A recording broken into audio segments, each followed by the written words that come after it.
naturopathie sur la page donc de Triel Environnement.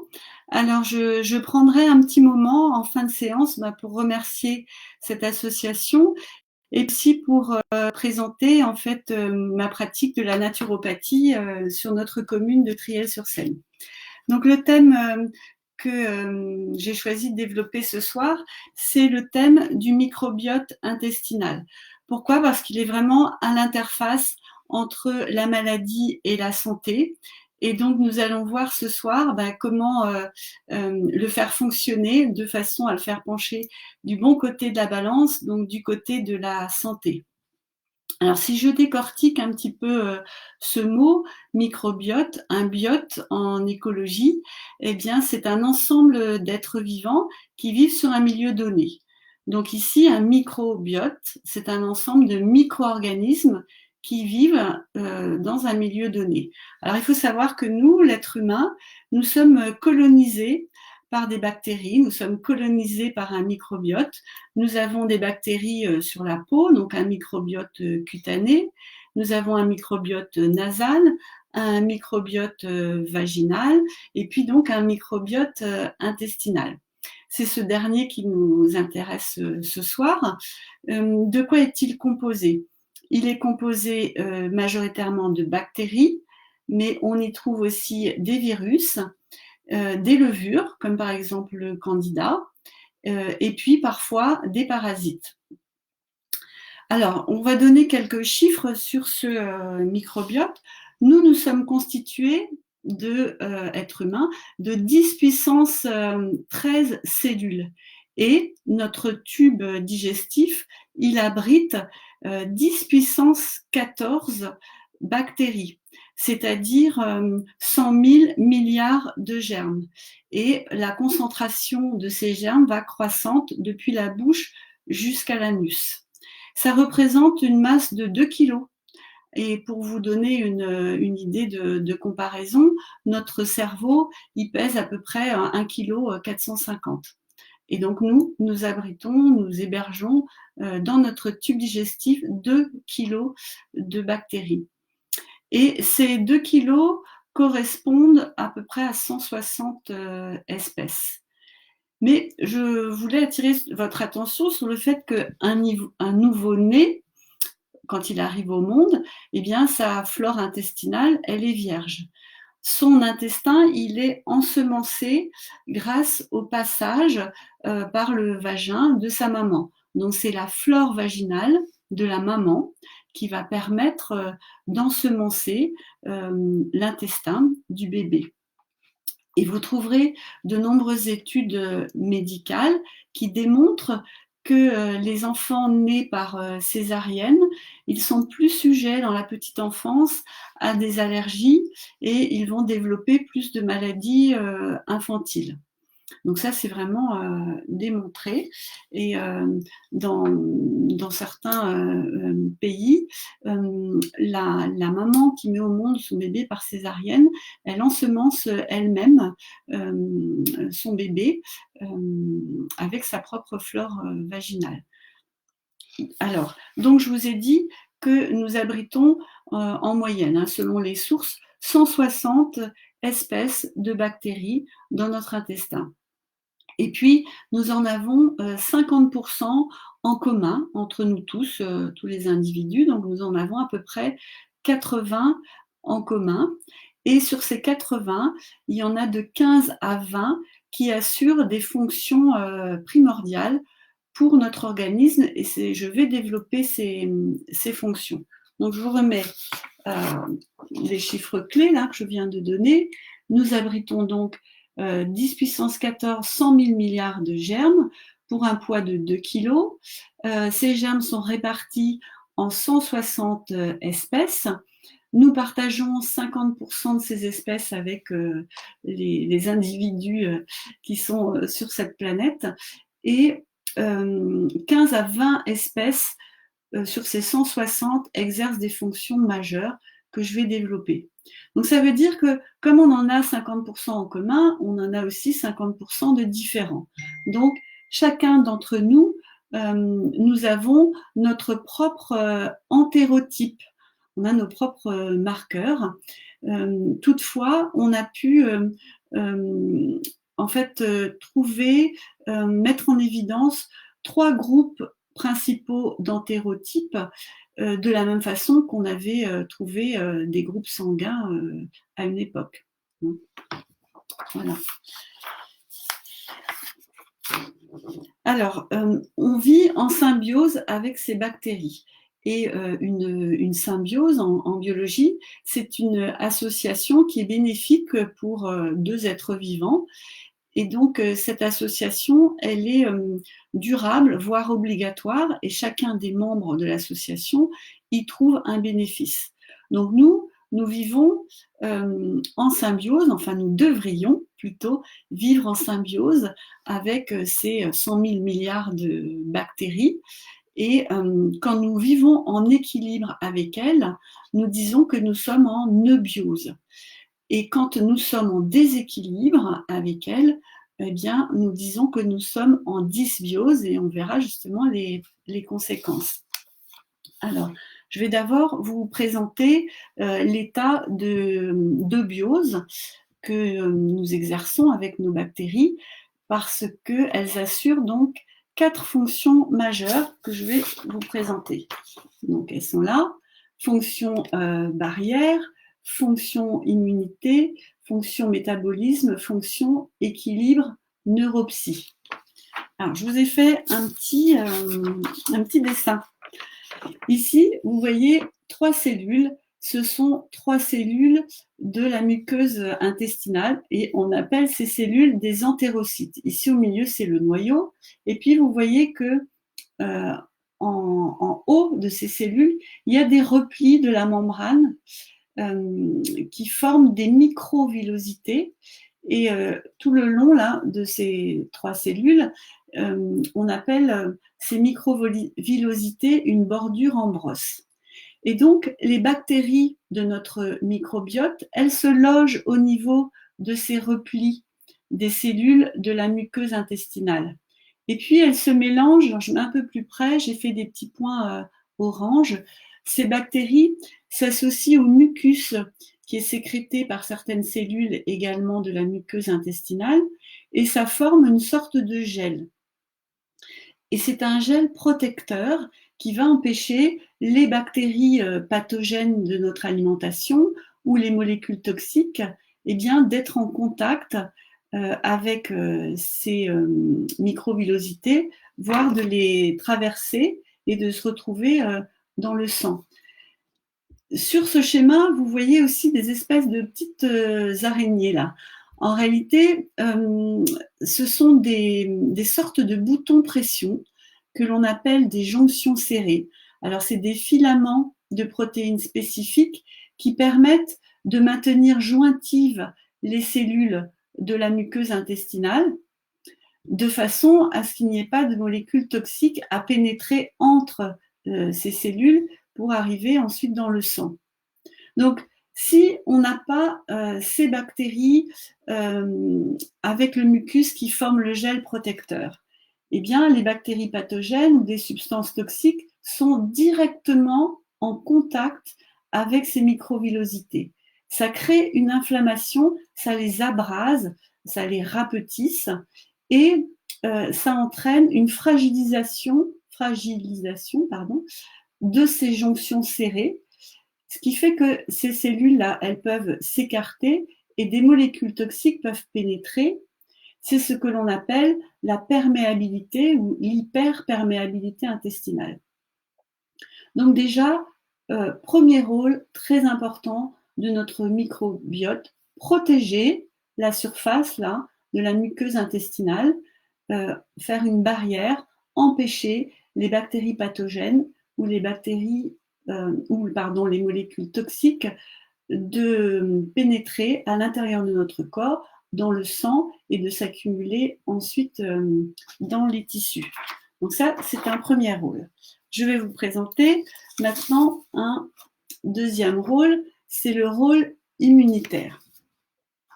En fait, 60 à 80% selon les sources de nos cellules immunitaires, elles sont dispersées dans la paroi intestinale. Et il y a trois, on va dire, trois grands groupes de cellules immunitaires au niveau de l'intestin. Il y a celles qui vont phagocyter, c'est-à-dire qui vont venir manger les bactéries pathogènes, les méchantes bactéries. Et puis, il y a des cellules immunitaires qui vont fabriquer des IgA, c'est-à-dire des immunoglobulines, des anticorps qui vont protéger la muqueuse. Et puis, il y a un troisième type de cellules immunitaires qui va alerter le système immunitaire global. Et en fait, ces cellules immunitaires, elles sont pilotées, elles sont gouvernées, commandées par des bactéries du microbiote. Donc, ces bactéries du microbiote pilotent ces cellules immunitaires. Donc, si vous n'avez pas déjà de microbiote, pas de système immunitaire.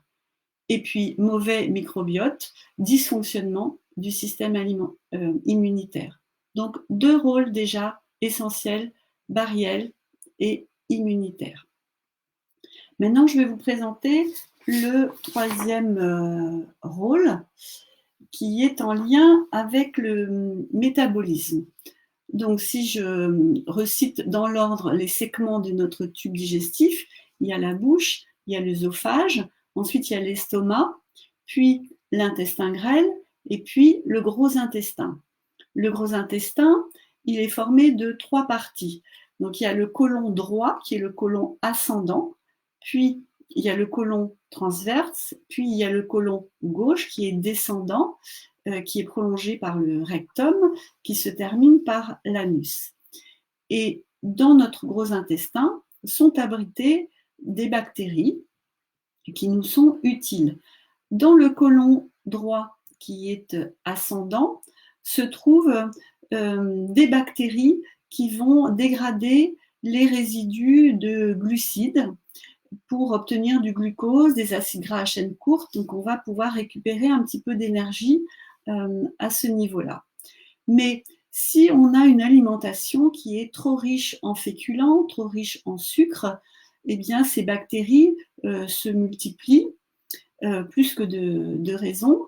Donc, elles fermentent beaucoup et on a une surproduction d'un certain type de gaz qui sont des gaz certes inodorants mais très bruyants. Et puis, au niveau du côlon descendant, qui est le côlon gauche, il y a une population de bactéries qui sont chargées de dégrader des résidus protéiques qui ont échappé à la digestion dans l'intestin grêle et dans l'estomac plus haut. Alors, si on a une alimentation très riche en protéines animales, si on a une alimentation très carnée, très riche en produits carnés, et ces bactéries se développent, il y a une surpopulation, et ces bactéries, par fermentation, vont produire un autre type de gaz. Ce sont des gaz qui, cette fois, sont silencieux, mais qui sont extrêmement malodorants. Alors, si on cumule une alimentation qui est très riche en féculents, en sucre, et une alimentation qui est très riche en produits carnés, si on consomme beaucoup de steaks frites, beaucoup de hamburgers frites, eh bien, on entraîne une multiplication de ces bactéries dans le côlon, donc surproduction de gaz, et en plus, ces bactéries, au lieu de rester cantonnées dans le gros intestin, elles vont remonter au niveau de l'intestin grêle. Et ça crée ce que l'on appelle un SIBO. Je ne sais pas si vous en avez déjà entendu parler. Donc SIBO, ça veut dire Small Intestinal Bacterial Overgrowth. C'est-à-dire que ces bactéries, elles se retrouvent à se développer dans le petit intestin, dans l'intestin grêle, alors qu'elles ne devraient absolument pas y être. Et on se retrouve avec des personnes qui vont ballonner sitôt le repas terminé. Donc là, elles ont vraiment un fort déséquilibre de leur flore intestinale. Dans les conditions de biose, on a besoin de ces bactéries dans le côlon droit et dans le côlon gauche, mais elles vont produire modérément des gaz, elles vont dégrader modérément les résidus qui s'y trouvent. Au niveau du rôle métabolique, les bactéries du côlon assurent aussi la synthèse de vitamines. Alors, il y a la vitamine B12, B3, B8 et aussi la vitamine K. Et autre rôle important pour le métabolisme, c'est que ces bactéries prennent aussi en charge des toxines pour donc les acheminer vers l'extérieur. Donc ça, c'est le troisième rôle du microbiote. Et il me reste à parler du quatrième rôle. Je vous remontre ici le petit plan. J'ai noté équilibre neuropsy et je pourrais aussi appeler ce rôle le rôle psycho-affectif. Alors pourquoi? Ça vous semble peut-être particulier. Alors, toujours dans la paroi de l'intestin, on trouve un autre type de cellules. Ce sont des cellules neuroendocrines qui fabriquent des neurotransmetteurs. On les appelle aussi des cellules entérochromaffines. Et il faut savoir que 90% de la sérotonine, qui est un neurotransmetteur intervenant dans la régulation de l'humeur, eh bien 90% de sérotonine est produit dans l'intestin par ces cellules. Et d'ailleurs, tous les neurotransmetteurs que l'on trouve dans le cerveau, ils sont également tous produits, donc les mêmes sont produits dans notre intestin. Et les deux sont en lien, c'est-à-dire que intestin et cerveau sont en lien permanent avec le nerf vague. Alors, vous allez me dire quel rapport avec le microbiote? Le même qu'avec les cellules immunitaires, c'est le microbiote qui coach, qui pilote, c'est-à-dire que ce sont des cellules particulières, des bactéries particulières de notre microbiote qui pilotent la synthèse de ces neurotransmetteurs. Donc, si on a un microbiote perturbé, on peut avoir des troubles dépressifs, par exemple, hein, puisque on voit bien que le microbiote a aussi un rôle majeur dans la production des neurotransmetteurs. Et si on met en lien ces quatre fonctions, on s'aperçoit que nombre de maladies émergentes sont dues à un déséquilibre de notre microbiote, donc de ses fonctions. Et j'entends par maladie émergente des troubles du déficit de l'attention, de l'hyperactivité, de l'obésité, diabète de type 2, syndrome métabolique, Alzheimer, dépression. Et on voit aussi plusieurs études qui sont publiées sur l'amélioration des syndromes d'autisme suite à un travail sur le microbiote.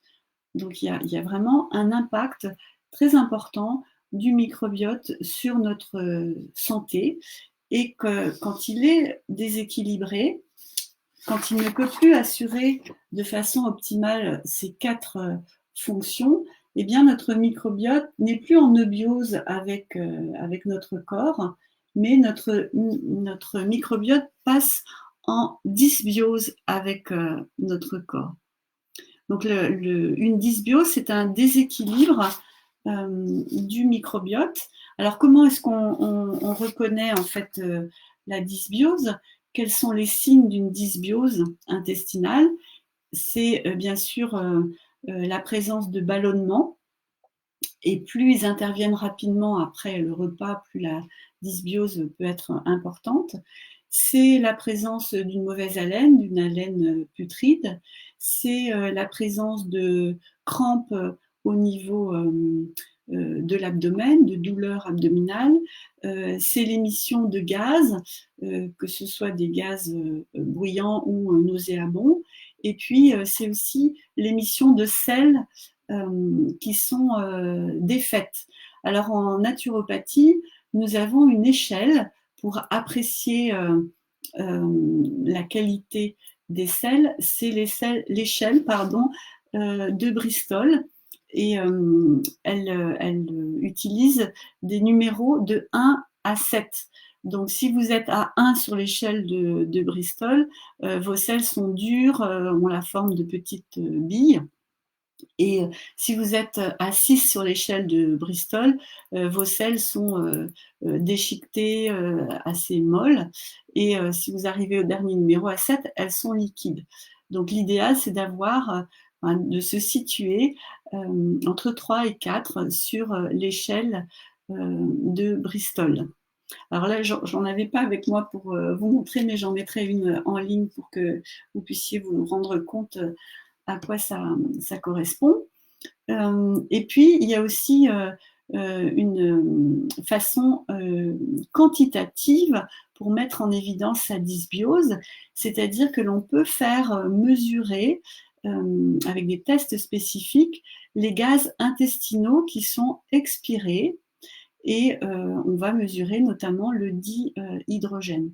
Donc ce sont des tests voilà, spécifiques, mais qui mettent vraiment bien en évidence de façon cartésienne la dysbiose.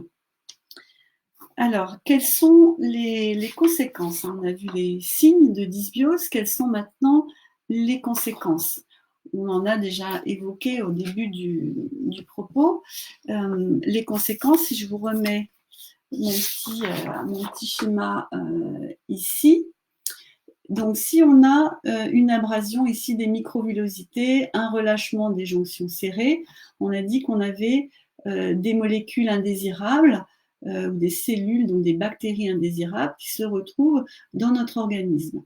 Il se produit donc une hyperméabilité intestinale. Donc, une conséquence de la dysbiose, c'est une hyperméabilité intestinale. Et il s'ensuit, puisqu'on a des molécules étrangères dans l'organisme, une perturbation du système immunitaire, donc une dysimmunité. Et on peut voir donc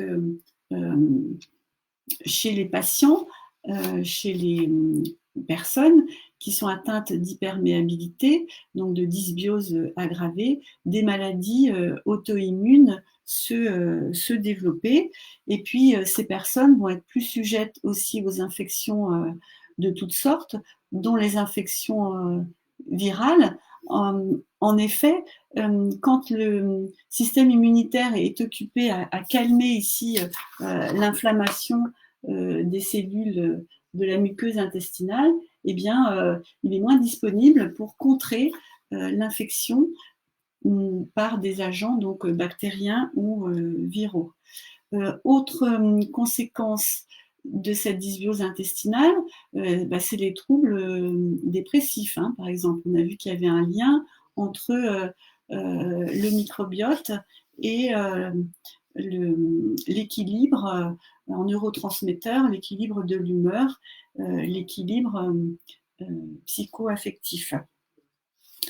Voilà, donc j'ai à peu près cité toutes les conséquences d'une dysbiose. Il y a aussi des malabsorptions, parce que si ces microvillosités-là ne sont pas assez actives, c'est à ce niveau-là que sont déversées les enzymes digestives. Donc il peut y avoir également comme conséquence une malabsorption.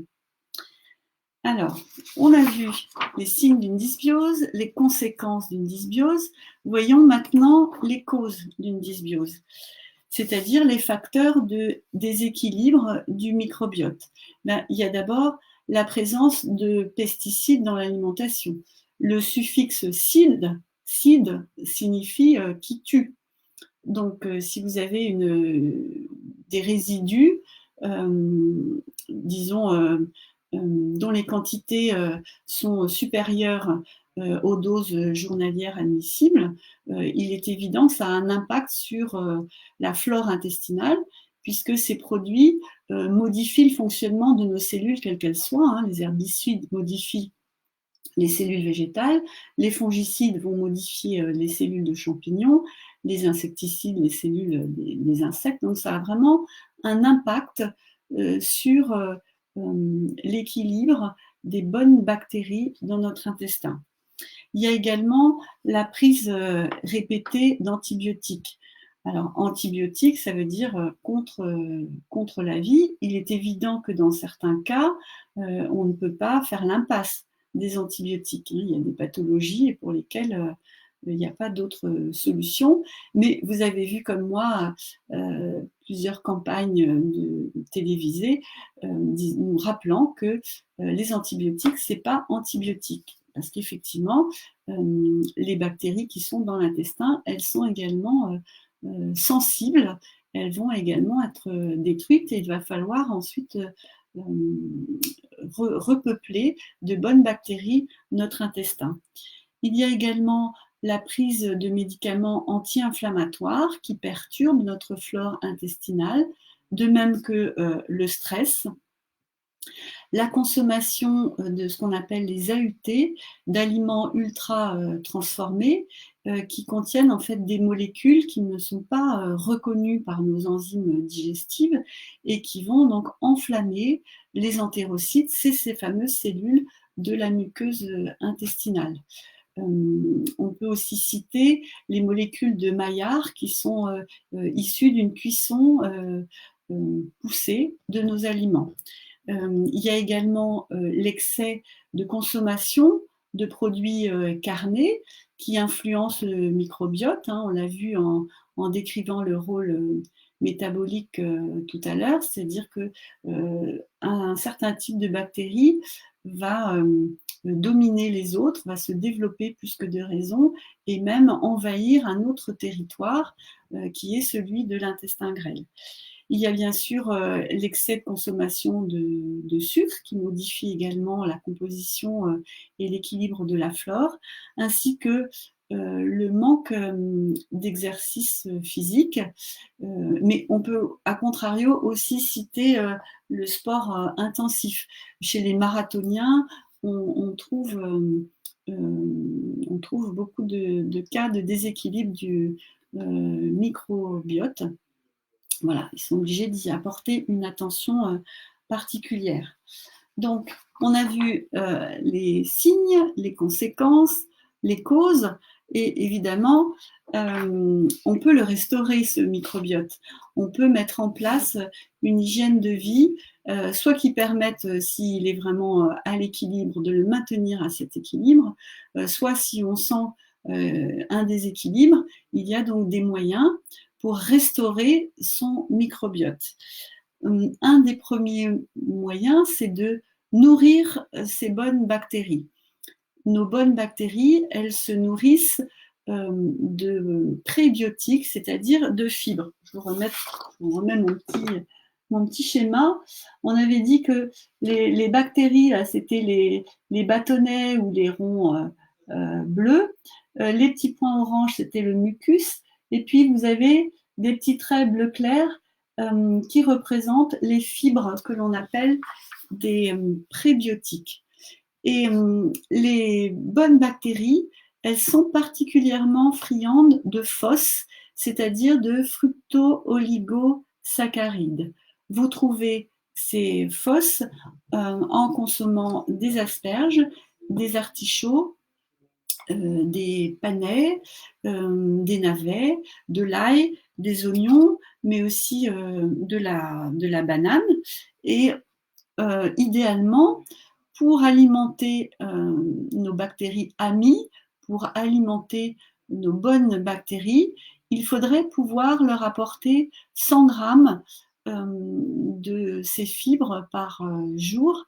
Alors pour les personnes qui sont un peu coliteuses, donc qui ont un intestin fragilisé, il faut commencer par rééduquer votre intestin et en consommer 5 grammes, par exemple, tous les jours pendant une semaine. Et puis vous allez pouvoir augmenter progressivement et rééduquer votre intestin et nourrir les bonnes bactéries pour qu'elles puissent bien se développer, occuper le territoire et être vraiment compétitive vis-à-vis des mauvaises bactéries. Il faut aussi consommer des antioxydants pour restaurer son microbiote. Donc des polyphénols notamment que vous allez trouver en consommant des fruits rouges. Vous pouvez consommer du curcuma, hein, l'utiliser donc dans la cuisine, dans vos jus. Et vous pouvez aussi utiliser les oméga 3. Nos bonnes bactéries ont besoin de ces bons acides gras donc pour croître et pour fabriquer les bons éléments de leur structure cellulaire. Et il faut également diminuer le stress pour favoriser le développement de ces bonnes bactéries et qu'elles puissent aller stimuler ensuite les cellules qui fabriquent des neurotransmetteurs dans notre intestin. Donc il est important de prendre du repos. Par rapport à la gestion du stress, vous avez pu suivre des séances de yoga et de sophrologie. Et juste, je voulais attirer votre attention sur le fait que la séance de yoga dispensée hier par Gaëlle, elle était justement sur le thème de l'immunité. Voilà. Donc je vous invite à la voir si vous n'avez pas pu le faire en live. Autre piste pour restaurer son microbiote, c'est de consommer des aliments lacto-fermentés. J'en avais parlé dans un post sur l'alimentation vivante. Donc ces légumes lacto-fermentés, ils apportent à la fois les prébiotiques, des fibres, et puis des probiotiques, puisque se développent donc lors de cette préparation des bactéries lactiques, donc des bonnes bactéries qui vont aussi aller composer notre microbiote. Du coup, les aliments lacto-fermentés, on les appelle des symbiotiques. Ils jouent à la fois, ils apportent des bonnes bactéries et la nourriture qui va avec. Donc ça, c'est vraiment très intéressant pour restaurer le microbiote. On peut, si en fait on a une dysbiose aggravée ou si on a une maladie particulière, on peut être amené à prendre des compléments alimentaires sous forme de probiotiques. Donc vous trouvez un large panel de probiotiques dans les labos, en vente sur Internet ou en pharmacie. Il est important de bien demander conseil, c'est-à-dire de vérifier qu'il y a quand même une diversité des souches dans le probiotique qui vous est vendu. Et puis aussi, il faut vérifier la quantité de bactéries qu'il y a donc, dans les gélules. On peut avoir des gélules dosées à 10 milliards, par exemple, de germes. Le dosage va être différent aussi selon les âges de la vie. Donc, voilà, il est recommandé de prendre conseil avant d'acheter son probiotique si on veut donc se le procurer via des compléments alimentaires. Alors, en conclusion, je dirais que l'espérance de vie, elle est très fortement liée à la qualité du microbiote. Des études ont porté sur l'analyse du microbiote de centenaires en bonne santé et on a pu voir que le microbiote de ces personnes avait un fonctionnement et une composition vraiment optimale en fait. Et il existe des banques de sel, des cacabanques, qui permettent d'analyser et de conserver son microbiote. Il y a une cacabanque aux Pays-Bas, je crois qu'il y en a une aussi aux États-Unis. Et on peut penser qu'une technologie d'avenir sera la technologie de transplantation fécale, c'est-à-dire qu'on pourra transplanter le microbiote d'un individu sain à un individu malade. Alors, ça se fait déjà en France en hôpital dans des conditions particulières pour des maladies très précises. Voilà. Mais de toute façon, sachez que c'est pas la peine d'attendre que la technologie soit développée. Vous avez les moyens d'optimiser vous-même votre microbiote, de le restaurer vous-même grâce à votre alimentation d'une part, hein, donc une alimentation bio, de saison, locale, donc avec une part importante d'aliments crus et d'aliments lacto-fermentés, donc une part importante de prébiotiques. Donc ensuite, il faut apprendre à mieux gérer son stress, à baisser son niveau de stress. Et donc ça, c'est déjà 2 éléments importants qui vont faire que vous allez pouvoir optimiser les 4 fonctions. Donc si vous avez vos bonnes bactéries amies dans votre intestin, elles vont bien jouer leur rôle de barrière, elles vont aller stimuler vos cellules immunitaires, elles vont assurer un rôle métabolique, et puis elles vont piloter également la synthèse des neurotransmetteurs qui participent à votre équilibre neuropsy. Si vous avez des questions par rapport au microbiote, ben vous pouvez me les adresser comme d'habitude par mail. Et je voudrais en fait conclure sur ces 5 séances de naturopathie par quelques remerciements, et puis aussi vous faire part de ma pratique. Donc déjà, je vous remercie tous très chaleureusement de m'avoir suivi. J'ai été ravie de partager avec vous ma passion de la naturopathie, et puis vous l'avez sûrement remarqué également, j'ai été ravie de partager plus généralement ma passion pour l'écologie. Pour moi, la naturopathie, c'est un moyen de nous autonomiser par rapport à notre santé. Donc j'accorde beaucoup d'importance à l'autonomie. Et puis c'est également un moyen pour nous appuyer sur nos ressources pour optimiser donc notre santé. Nous nous basons sur des techniques qui sont très simples, ce sont des techniques de bon sens, l'alimentation, la psychorelaxation, les exercices physiques et l'hydrologie. Donc ça, ce sont les 4 techniques majeures. Et nous accompagnons, donc nous naturopathes, les différentes étapes de la vie, donc la grossesse, la petite enfance, l'adolescence, la ménopause, le vieillissement, la convalescence.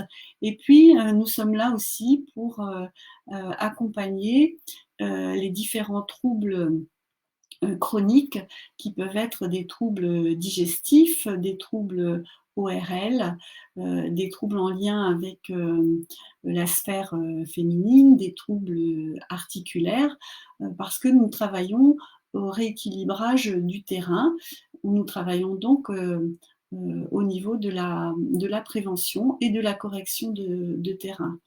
Alors, comment se passe une consultation? Une première consultation de naturopathie, elle dure environ 1h30. Donc nous vous interrogeons sur votre motif de consultation, sur votre mode de vie, et puis nous établissons un bilan de vitalité grâce à des outils de vitalométrie. Et donc à la suite de cet échange, nous proposons, nous bâtissons ce qu'on appelle un PHV. Donc un PHV, c'est un plan d'hygiène de vie qui est personnalisé, qui est individualisé et qui est proposé pour une durée de 1 à 3 mois. À la suite de ça, on fait une consultation de suivi pour voir ce que vous avez pu mettre en place, ce qui est à améliorer, ce qui s'est amélioré. Voilà. Donc on discute ensemble et on avance ainsi pas à pas. Alors pour ma part, je vais rouvrir donc mon cabinet à partir de jeudi prochain. Donc je suis à Triel-sur-Seine, rue des Fontenelles, et bien évidemment, je vais mettre en place un protocole sécurisé par rapport donc au Covid. Je continue également les consultations en ligne. Et en plus de la naturopathie, enfin en complément de la naturopathie, je propose aussi des massages Alors des massages bien-être californiens, coréens, cupping, donc ça c'est des massages à l'aide de ventouses et je me suis également, formée au traitement, énergétique des allergies par la méthode, BBA. Et aussi, je vais mettre, en place, alors je vais pas écouter là ce qu'a dit notre Premier ministre, mais je vais mettre en place, des ateliers, de cuisine, donc de cuisine, crue, hem, des ateliers de préparation d'aliments lactofermentés et aussi, des ateliers de, découverte des plantes sauvages comestibles et je mettrai, les dates, en ligne, dès que j'aurai bien pris connaissance des nouvelles recommandations du gouvernement et donc vous pouvez trouver, tous les renseignements concernant, mes prestations avec, les tarifs sur mon site www.capnaturo.fr. Vous pouvez me joindre par mail, donc c'est le.cap.naturo@gmail.com. Sur Facebook, c'est le Facebook Cap Naturo. Sur Instagram, c'est aussi Cap Naturo, mais avec un point entre les deux. Et voici mon numéro de téléphone qui s'affiche 07 81 02 91 48. Donc je vous remercie tous et je remercie très très chaleureusement, très vivement Triel Environnement ainsi que sa présidente Françoise Mezzadri pour avoir lancé l'idée de mettre en place ces séances de bien-être, de naturopathie, donc yoga et sophrologie. J'espère que voilà, cela vous a apporté un peu de réconfort en période de confinement. Je vous souhaite de continuer à prendre bien soin de vous. Soyez prudents quand même pour ce déconfinement progressif. Merci encore et n'hésitez pas voilà, à me contacter si vous souhaitez que je vous accompagne sur le chemin de la santé. Bonne fin de soirée à vous et à bientôt. Au revoir.